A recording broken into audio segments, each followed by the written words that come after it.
C'est par la foi que Moïse renonça à la qualité de fils de la fille de Pharaon, choisissant plutôt d'être affligé avec le peuple de Dieu que de jouir pour un peu de temps des plaisirs du péché, regardant l'opprobre de Christ comme des richesses plus grandes que les trésors de l'Égypte, parce qu'il avait en vue la rémunération. Hébreux 11, 24, 26. Lorsque le temps choisi par Dieu fut venu, Moïse se trouva aussitôt comme placé devant deux chemins allant en des directions opposées.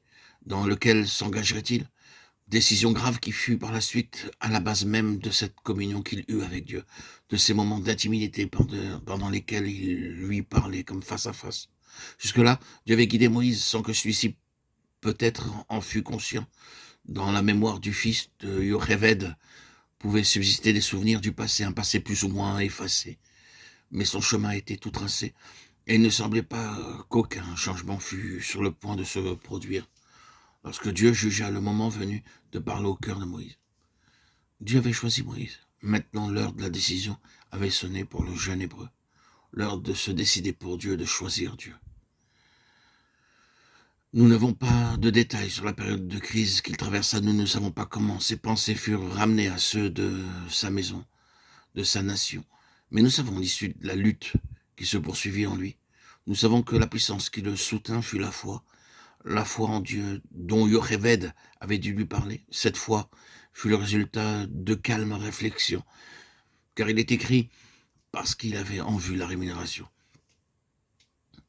Il regarda au-delà, littéralement, il détourna les yeux de ce qui était devant lui. Il fut amené à juger de la situation à la lumière de l'éternité et à décider s'il vivrait pour le présent ou pour un résultat et une rémunération éternelle.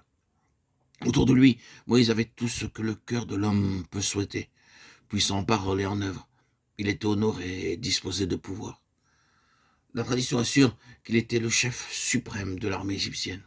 On a même avancé qu'il n'aurait pu conduire la multitude des Israélites dans le désert comme il le fit s'il n'avait pas eu déjà l'habileté et la décision d'un chef. Quoi qu'il en soit, Moïse avait devant lui un grand avenir, puisque la fille du roi l'avait adopté comme son fils. Mais ses yeux furent ouverts, et il discerna l'au-delà qui succède aux choses du présent siècle, et la rémunération. Il considéra les deux domaines, le présent, l'immédiat et le futur, l'éternel. Il plaça dans la balance tout ce que la décision qu'il allait prendre entraînerait pour lui, et détournant les regards de ce qui se trouvait sous ses yeux, de ce qui l'environnait, il décide de vivre pour l'éternité, pour Dieu.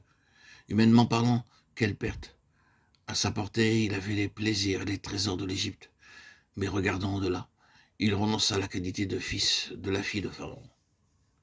Il vient aussi un moment dans nos vies où se présente à nos yeux la céleste vision de la haute vocation de Dieu pour nous en Jésus-Christ. Enfants du roi, nous sommes encore sous des tuteurs et des gouverneurs jusqu'au moment fixé par le Père. Jusque-là, nous n'avons pas eu le sentiment qu'il dirigeait nos vies, qu'il préparait notre milieu.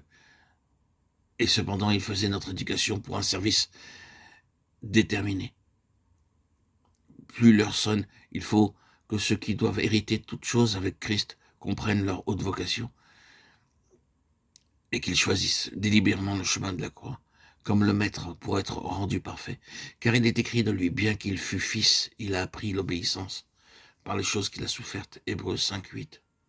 Nous sommes héritiers de Dieu et co-héritiers de Christ, si toutefois nous souffrons avec lui afin que nous soyons aussi glorifiés avec lui. Romains 8, 17.